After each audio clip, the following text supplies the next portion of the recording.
नमस्कार, मैं हूं संजय मेरे दी महान्यूज में आप सभी का स्वागत है। नागपुर शहर में प्रतिदिन कई घटनाएं होती है और इसी के चलते कई लोगों की मौत भी होते जा रही है। जी हां, हम बात करने जा रहे हैं नागपुर के अंतर्गत आने वाले नंदनवन केडी के रोड पर, जहां पे सौरभ चारलेवार एक जेसीबी से टकराए और उनकी घटनास्थल पर मृत्यु हो गई है। इस बात को लेकर उनके दोस्तों ने आंदोलन किया और टेलीफोन के टावर पर चढ़ गए। हम आपको सीधा लेके चलते हैं उस टावर और उस घटनास्थल पर जहां पे आंदोलनकारी आंदोलन कर रहे हैं। हत्यारों को महानगर पालिका मुर्दाबाद, महानगर पालिका मुर्दाबाद, हत्यारों को हत्यारों को महानगर पालिका मुर्दाबाद, हत्यारों को फांसी दो। दर्शकों नमस्कार, इस समय में दी महान इंस्टीट्यूट केडी के कॉलेज के सामने में खड़ी हूँ। आपको बता दें कि कुछ दिन यानी आज से 48 घंटे पहले में चारलेवार नाम इस लड़की की सड़क में एक दुर्घटना से मौत हो गई और इसके लिए पूरी तरह से मनपा प्रशासन जिम्मेदार है, ऐसा इनका मानना है। आखिर ऐसा क्या हुआ कि जिसके चलते आज इन लोगों को यहाँ पे बड़ी संख्या में ये सब परिवार के लोग और दोस्त लोग यहाँ पे सौरभ चारलेवार के दिख रहे हैं, मृतक के, जो आज यहाँ पे मनपा प्रशासन का पूरी तरह से विरोध करने के लिए यहाँ पे आए हुए हैं। आइए हम सीधा रुक करते हैं उन्हीं के पास और उनसे जानना चाहेंगे। सर, ये बताएं कि आज का ये आंदोलन क्यों किया जा रहा है? सौरभ चारलेवार जिस दिन उसकी देहांत हो गया, उस दिन वो अपने ड्यूटी से आ रहा था। वो लड़के के बारे में सभी को जानकारी है कि वो किसी भी प्रकार का नशा या नशे का सेवन नहीं करता था। महानगर पालिका या कोई भी जब शासकीय काम रोड के ऊपर करते रहता है तो उसके ऊपर बैरिकेड या बैनर्स वगैरह कुछ लगाने को होना, लेकिन उन्होंने वैसा कुछ ना करते हुए रात को 10 साढ़े 10 बजे के उपरांत जब कोई भी इंसान अपने घर में जाते रहता है ड्यूटी से, तो वो घर में जाने की उसको लत रहती है, वो कुछ देखता नहीं। वो लड़का अपने ड्यूटी से आ रहा था, ऐसे समय पे अचानक वहाँ पर खड्डा था, बैरिकेड कुछ नहीं लगा था और जेसीबी खड़ा था। तो जेसीबी खड़ा था, वो लड़के का ध्यान नहीं था, वो जेसीबी के अंदर में जो था वहाँ घुसकर उसकी हत्या हुई। लेकिन वो हत्या नहीं, वो आत्महत्या या एक्सीडेंट नहीं था, वो हत्या हुई है और इसके लिए जवाबदार पूर्णतः महानगर पालिका का प्रशासन है। यह हम नहीं तो वहाँ के जो साक्षीदार है, जो जिन लोगों ने उनको देखा है, ये भी वही कहेंगे कि ये महानगर पालिका के द्वारा की गई हत्या है। रोड पे तो धड़ल्ले से कामकाज जारी है। ऐसे में मनपा प्रशासन का ध्यान नहीं, जिस प्रकार से जो एक बहुत बड़ा बुलडोजर वहाँ पे था वो बीच सड़क के बीच था, ना कि आगे कोई बैरिकेड्स थे, जिसके चलते आने जाने वाले जो यातायात रहते, आवागमन जो करने वाले रोज़ाना के जो लोग रहते हैं, रात का अंधेरा भी था और ऐसे में वो लड़का खुद को कंट्रोल कर पाया, मगर उसका वाहन कंट्रोल नहीं हुआ और वो जेसीबी के ऊपर इस तरह टकराया कि उसके सिर को बहुत ही ज़बरदस्त उसको एक ठोकर लगी, वो नीचे गिर गया और उसी में उसकी मौत हो गई। इस समय में और भी कुछ लोग हैं, उनसे जानना चाहेंगे अब आपकी मांग क्या है? देखिए, हमारी ये मांग है, ये एक्सीडेंट नहीं था, एक हत्या थी। ये जो लेजीनेस है, यहाँ के जो प्रशासकीय अधिकारियों का जो लेजीनेस है, उसने आज हमारे एक दोस्त की उसके वजह से हमारे दोस्त की मृत्यु हुई है। अरे ये प्रशासन इतना यानी तो वो इनकी जो चमड़ी है इतनी मजबूत हो चुकी है ना, जे काय म्हणजे गेंड्याची चमडी। म्हणजे जेव्हा आम्ही त्या महानगरपालिकेत गेलो त्यावेळी त्यांना माहीतच नव्हतं, मृत्यून 5 तास झाले, ते म्हणत निवेदन द्या। मला तुम्ही सांगा, मृत्यूचं कोणी निवेदन देत असते?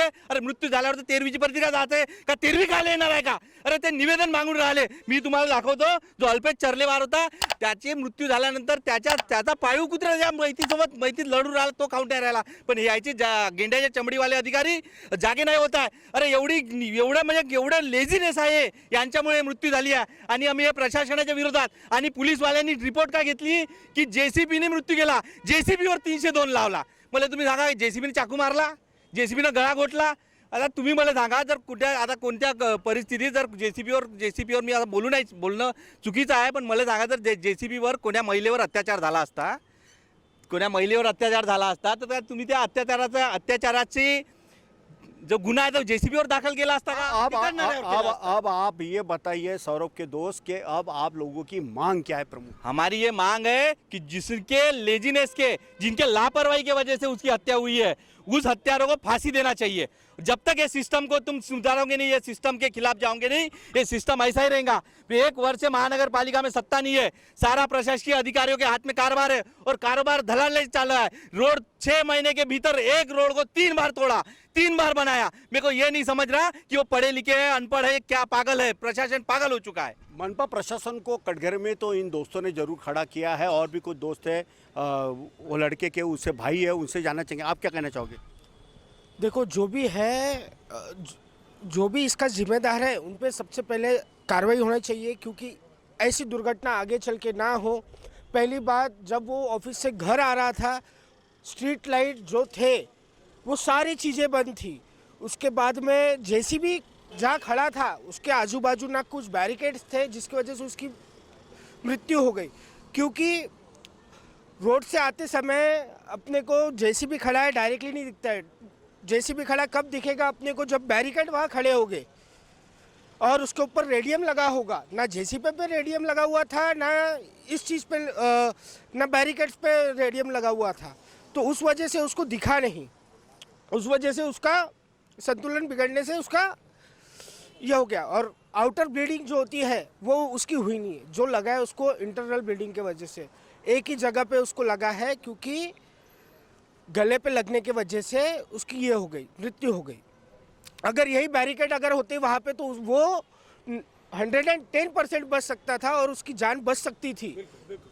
तो मनपा प्रशासन का ये काम था कि उन्होंने वहाँ पे बैरिकेड्स लगाना था, और जेसीबी जो काम कर रहा था वो फुटपाथ से भी आधा बाहर सड़क पे था, बीच सड़क पे था। रात का ठंडा लेके दिने लोग अपने वाहन लेके घर जा रहे हैं। ऐसे में वो जो मृतक है उसको वो जेसीबी पूरी तरह से नहीं दिखा। जब दिखा तो उसने पूरी तरह से अपने वाहन को ब्रेक लगाने की कोशिश के बावजूद उसके कि वो वहीं स्लिप हो गया और सीधा बीच सड़क में खड़े उस जेसीबी के ऊपर में टकरा गया और वहीं उसकी मौत हो गई। अब इसके लिए जिम्मेदार कौन? इसलिए ये तमाम उस मृतक के दोस्तों ने, जो सौरभ चारलेवार है, उनके तमाम दोस्त यहाँ पे आए, उन्होंने ये आंदोलन किया है। इतना ही नहीं तो मनपा प्रशासन हो या हो फिर राज्य सरकार और मुख्यमंत्री का ध्यान अपनी ओर आकर्षित करने के लिए और इस पूरी घटना को न्याय मिलने के लिए नंदनवन के दूरभाष केंद्र के सामने एक जो बड़ा टावर खड़ा है, उस टावर पे भी कुछ उस मृतक के दोस्त चढ़ के पूरी तरह से मनपा प्रशासन का विरोध कर रहे हैं। क्या ऐसे में ये मृतक सौरभ चारलेवार को कब न्याय मिलेगा? एक देखने वाली बात होगी। और इस घटना की और पूरे नागपुर शहर के साथ पूरे विदर्भ और राज्य के लोगों की निगाह लगी हुई है। नागपुर के केडीके कॉलेज रोड से कैमरा पर्सन सुभाष बुटले के साथ संजय मीरत, दिव्य महान्यूज, नागपुर।